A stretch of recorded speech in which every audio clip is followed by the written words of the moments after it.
US and Chinese officials say a deal to end trade war is in sight. Tensions mount in Venezuela after 2 killed near border with Brazil.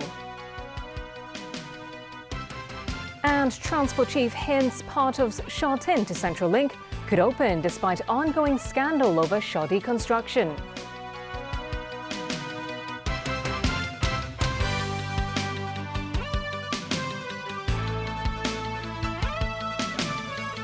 Good evening and welcome. U.S. President Donald Trump says there is a very good chance negotiators can strike a trade deal with China, and he's willing to extend the March 1st deadline if needed. We're doing very well on the negotiation. I could see extending that, and I don't think it would have to be a long-term extension, because I would imagine that if it took, Steve, another month or so or less. John, I think our expectation is to conclude this quickly, and if we get to the point over the next few days of making progress, recommending a meeting for you and President Xi in March. So dependent on how they do over the next few days, I would certainly consider that. The U.S. and Chinese negotiators, including Vice Premier Liu He, met with Trump to announce progress, saying they would continue talks through the weekend. Extending the deadline would mean Trump would put on hold a scheduled tariff increase from 10 to 25% on $200 billion of Chinese imports to the United States. The trade war has roiled markets and slowed global economic growth. It's time for Venezuelans to face the music. The power struggle in the country turned deadly as government forces opened fire on protesters near the Brazilian border, killing at least 2 people. The clashes occurred as rival concerts are being staged for and against President Nicolas Maduro. Peter Goveos has details. Violence broke out in an indigenous community in southern Venezuela. 2 people were killed and more than 20 others injured when Venezuelan forces shot at protesters. The group allegedly tried to stop Venezuelan military from heading to the border with Brazil. The soldiers were attempting to block aid from entering through the Brazilian border. The forces were following President Maduro's orders to keep aid out of the country. Maduro says the shipments of food and medicine are part of a U.S. ploy to overthrow him. Venezuela needs food and medicine due to economic mismanagement and hyperinflation. A concert in neighboring Colombia is trying to raise funds to help the humanitarian crisis. The show, dubbed Live Aid for Venezuela, was organized by Richard Branson. The British billionaire hopes to raise millions and says the Venezuelan government is denying more than just aid. Venezuela today turned off the power in certain places. They turned off Facebook. They turned off YouTube so that this concert couldn't be viewed there.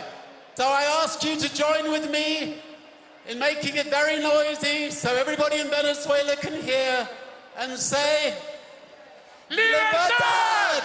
Libertad! Libertad! Libertad! Juan Guaido, who declared himself interim leader a month ago, defied orders which banned him from traveling outside Venezuela and made it to the concert site. El día de mañana, 23 de febrero, además. He reiterated his call for aid to enter the country on Saturday and called on military forces to allow the shipments over the border. This person says the concert signals a new Venezuela, and they'll be part of a human chain to help bring aid into the country. Guaido is recognized by dozens of countries, including the U.S., as the president of Venezuela. Meanwhile, China, which along with Russia backed Maduro and warned humanitarian aid should not be forced in because it could lead to violence. Maduro has denied there is a crisis in the country, but staged a competing concert in Venezuela. That show is called Hands Off Venezuela. Peter Goveos, TVB News. Vietnam has announced an unprecedented traffic ban along a possible arrival route for the North Korean leader.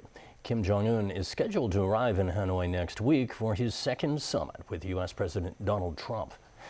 Before the street closures take effect, roads were open as diplomats from America and North Korea held working-level meetings. U.S. Special Representative for North Korea, Stephen Biegun, was part of the U.S. delegation in the Vietnamese capital. The second Trump and Kim summit is slated for February 27th and 28th next week. It follows a historic meeting in Singapore last June where the sides reached a vaguely worded commitment from North Korea to dismantle its nuclear weapons program. Here in Hong Kong, authorities are studying the feasibility of opening up part of the Tuen Ma Line. It's a section on the scandal-ridden Sha Tin to Central Link project. Transport Chief Frank Chan admitted to construction delays on the rail project, but says he is in talks with the MTRC to partially open the new route. He didn't specify an opening time or stations involved when asked to confirm reports that trains will run between Tai Wai and Diamond Hill on the Tuen Ma line. All he said was they'll open as much as they can if safety is assured and all signals or facilities are in place. A senior government official is questioning whether it's fair for Hong Kong people on the mainland to only pay Hong Kong tax. Caleb Leung reports. Secretary for Constitutional and Mainland Affairs Patrick Nip was on the radio today talking about the differences in tax rules within the Greater Bay Area. Nip has heard suggestions that Hong Kong people living and working on the mainland should still only pay Hong Kong taxes. He said the government will bring this topic up with the relevant mainland authorities, along with other questions regarding tax. Some see the tax rate disparity as a hurdle, as the mainland's income and business rate is higher than Hong Kong's. But Nip also asked people to look at the flip side of the coin. He questioned that if Hong Kong people residing across the border enjoy some mainland benefits, is it still fair for them to only pay Hong Kong taxes? Nip also touched on the medical needs of Hong Kong people residing on the mainland. He suggested Hong Kong medical staff could practice across the border for short time periods. But he stressed that the SAR's health service demands will have the highest priority. Caleb Leung, TVB News. The development chief insists that Hong Kong can afford to spend on proposed reclamation projects near Lantau Island. Officials say the Lantau Tomorrow vision will boost Hong Kong's land supply by 1,700 hectares. 1,000 hectares will be reclaimed around Khao Yi Chau. The government expects residents to start moving into units built on the reclaimed land by 2032 at the earliest. Secretary for Development Michael Wong admitted the plan is controversial. I think even if we have the figures now, it will also be controversial. But at the moment, the overall position remains very clear that if you look at the figures, if you look at the income side in particular, Hong Kong is able to afford this project. I think this remains very clear. We don't have any doubt on that. Customs officers intercepted a ship this morning and found $2 million worth of suspected drugs. 10 kilos of cannabis buds were found inside this black suitcase. Officers searched a vessel in waters off Chingy around 8:30 this morning. They arrested 2 people, including a mainland sailor who had admitted receiving money to bring the drugs into Hong Kong. Another arrestee is a local man who authorities believe was prepared to sell the drugs locally. Under the Dangerous Drugs Ordinance, trafficking in a dangerous drug can result in a $5 million fine and life imprisonment. Overseas again, the Republic of Ireland has announced that new legislation is being prepared in case of a no-deal Brexit. Ireland would be one of the worst European Union states affected if Britain crashes out of the EU at the end of March without a deal. Ireland's foreign minister hopes the legislation won't be needed, but warned the EU would never compromise over the Irish backstop just to give the UK a better deal. The backstop is a result of a fair negotiation between the EU and the UK. It was designed by the UK and the EU together to protect peace on our island, and it will not be jettisoned by the EU at the last minute. The EU could not be any clearer on this issue. Let me be very clear in saying a disorderly Brexit will be a lose, lose, lose for the UK, for the EU, and for Ireland. We cannot offset all of the damage that it will do, but we are doing everything that we can through legislation, through preparation, through investment, through information, and through support of the multiple sectors and the multiple numbers of people that will be impacted potentially by that worst-case scenario. However, I hope it proves redundant. I hope we never have to use the provisions set out in this piece of legislation. I know from conversations that I've had with counterparts in the Netherlands and France and other EU countries that they have the same feeling about the emergency legislation that they're passing. Coming up after the break, Hong Kong's anti-corruption agency opens its doors to the public. Private museum operators talk about the challenges they face in Hong Kong. And singer R. Kelly in custody over sex abuse charges while Patriots owner is charged with paying for sex.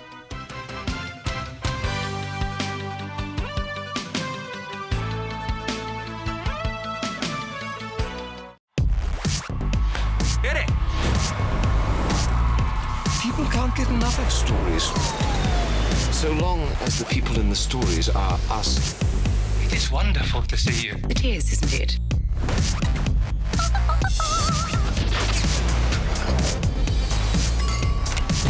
What happens now determines what happens to the rest of the world. Catch the Oscars Monday live on Pearl, the exclusive broadcaster in Hong Kong. Carbs are really hard to avoid. They're in almost all cheap food and junk food. Carbs, they are right at the heart of our diet. Are they really a killer as claimed by many? That's 20 sugar cube equivalents. You have to be careful about what you're putting in your mouth. Wednesday, the truth about carbs at 8:30 on Pearl's Wellbeing. Serena Williams serving for the match.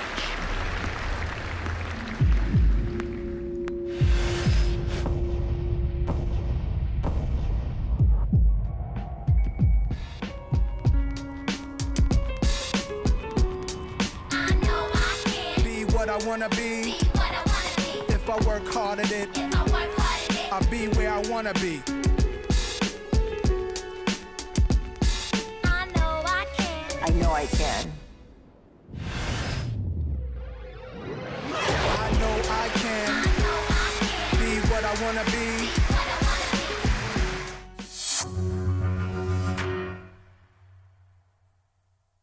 卓遠 Accolade 香港商標註冊2500蚊，中國商標2000蚊，美國商標6500蚊，歐盟商標11500蚊，提供全球商標註冊服務，免費檢索，請電35212999。This hotel, I'm gonna love it. Mint chocolates on the pillow, tiny shampoo bottles in the bathroom, and fluffy pancakes for breakfast. How do I know so much about this hotel? It's simple. Trivago gathers reviews from multiple websites worldwide. Ratings for rooms, service, and food can be easily compared, so I know at a glance that I'm gonna love it. That way I can make the right choice for me and for him as well. Hotel Trivago. From the Olmecs in ancient Mexico to modern-day artists. What do these beautiful artworks tell us about who we were? Thursday, Civilizations at 9:35 on Pearl Heritage.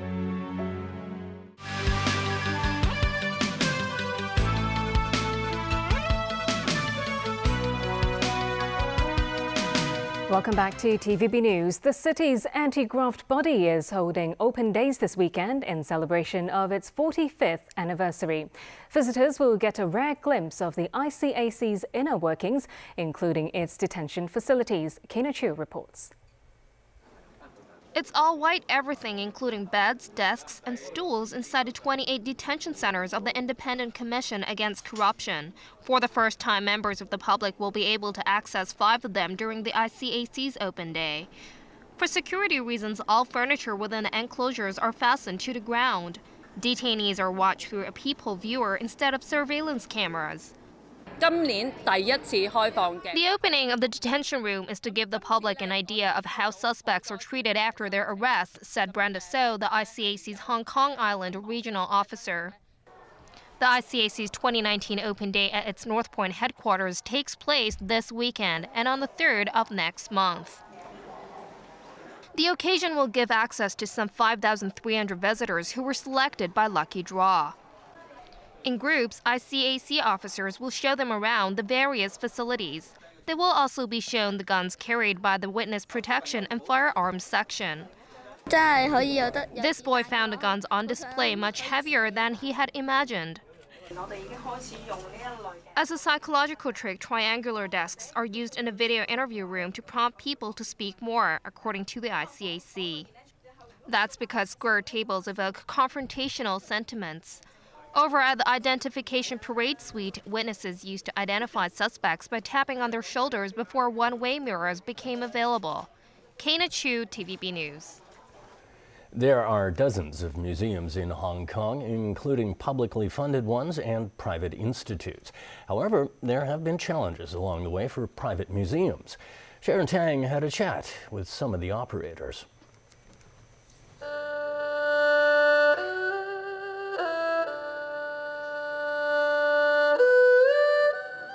Inside a commercial building in Kwun Tong is the 3-year-old Sun Museum, a museum established in honor of Chinese arts and culture. Every month or so, the museum collaborates with big names in the industry or hosts small exhibitions showcasing the works of up-and-coming artists. Even though the facility is relatively young and small, its founder says the flexibility the museum offers is what makes it attractive.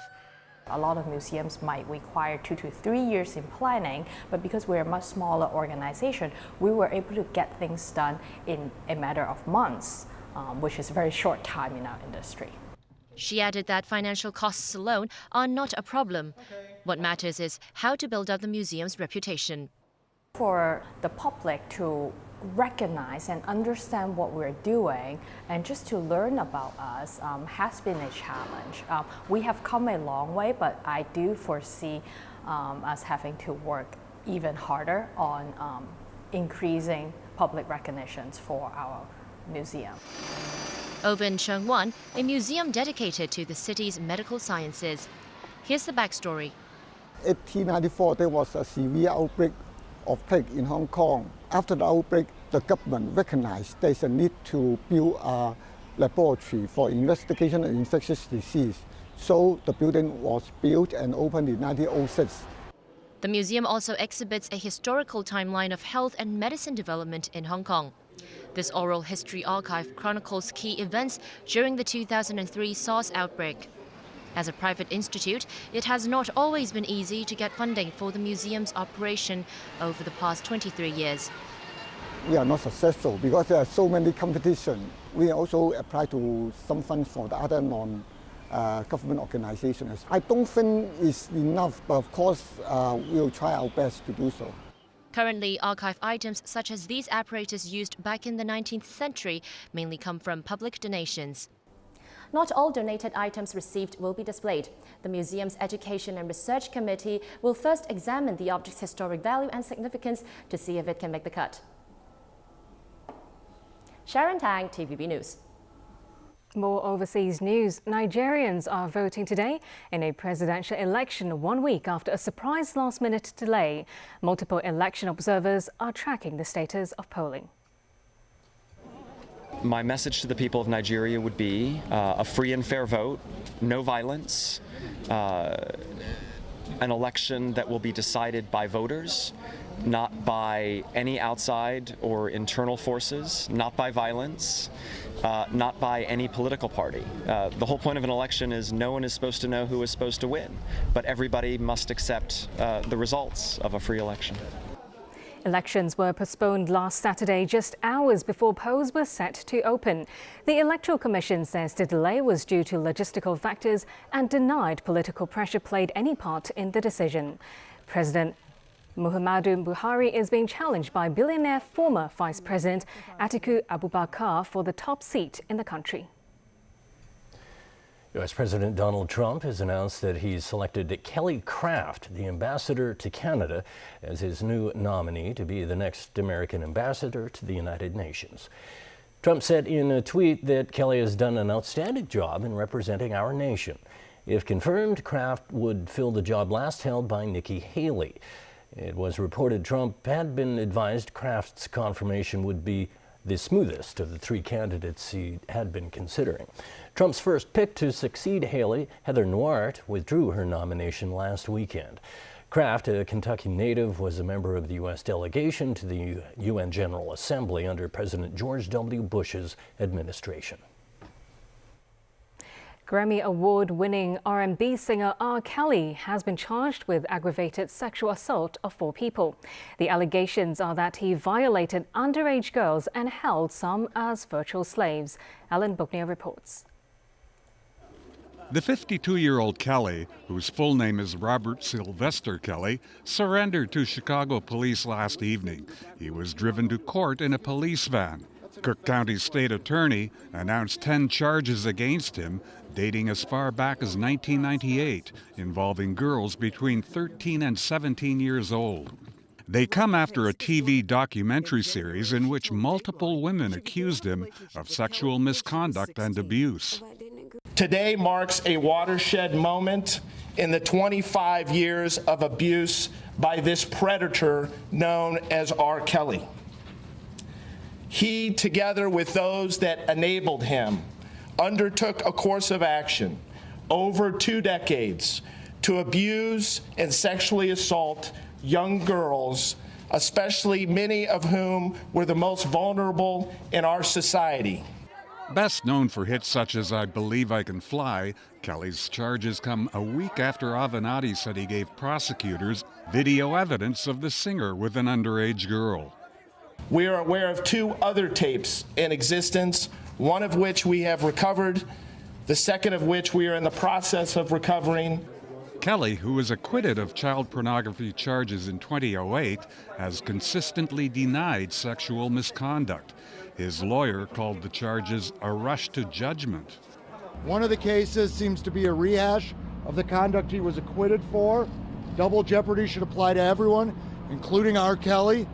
That case shouldn't have been brought.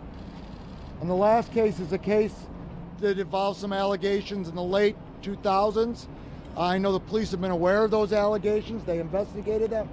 And unfortunately, the state's attorney now succumbed to public pressure, to pressure from grandstanders like Michael Avenatti. Each count of the new charges carries up to 7 years in prison. If he's convicted, the judge can decide if the sentences run one after another. That means the possibility of a maximum 70 years behind bars. Alan Booknear, TVB News. James, over to you for sports. Yeah, we start off in the United States and a big story rocking American football. NFL owner Robert Kraft is being investigated for paying for sex at a massage parlor in Florida. The 77-year-old has been denying any wrongdoing. Police said Kraft was one of 25 people caught up in the sting operation. It comes amid a crackdown on sex trafficking in the state. Kraft is the owner of the New England Patriots. Earlier this month, the team won its 6th Super Bowl. He's also good friends with U.S. President Donald Trump. He is one of the individuals. Who he is? That would be Mr. Robert Kraft. Robert Kraft, the owner of the New England Patriots? Yes, sir. And what is he being charged with? He's being charged with the same offenses as the others, and that is soliciting another to commit prostitution. Well, it's very sad. I was very surprised to see it. He's proclaimed his innocence totally, but I'm very surprised to see it. Authorities added they have videotaped evidence of Kraft twice paying for sex acts at the establishment outside Miami. Legal experts say the billionaire will likely pay a small fine and avoid any jail time when it's all over. The 2 women, named Hua Zhang and Lei Wang, were arrested on various prostitution-related charges. Basketball now, and the Toronto Raptors beat the San Antonio Spurs 120-117. Jeremy Lin, now with the Raptors, scored 11 points off the bench. However, the story of the night was the return of DeMar DeRozan to Canada.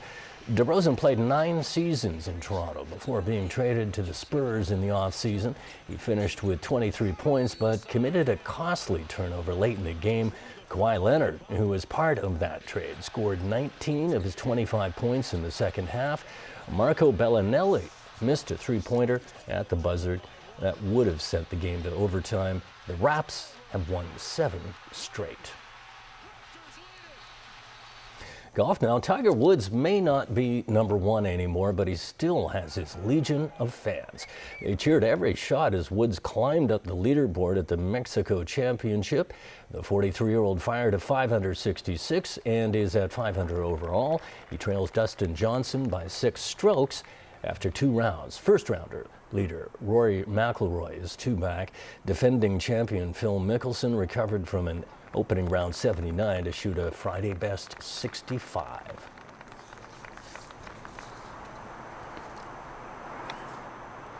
And that's the news. Thanks for joining us. Bye-bye.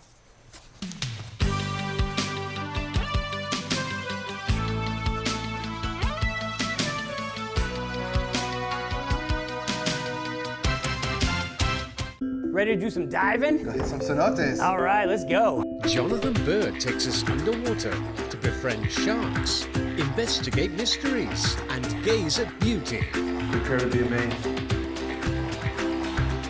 Sunday, Blue World, Season 5 at 8 on Pearl.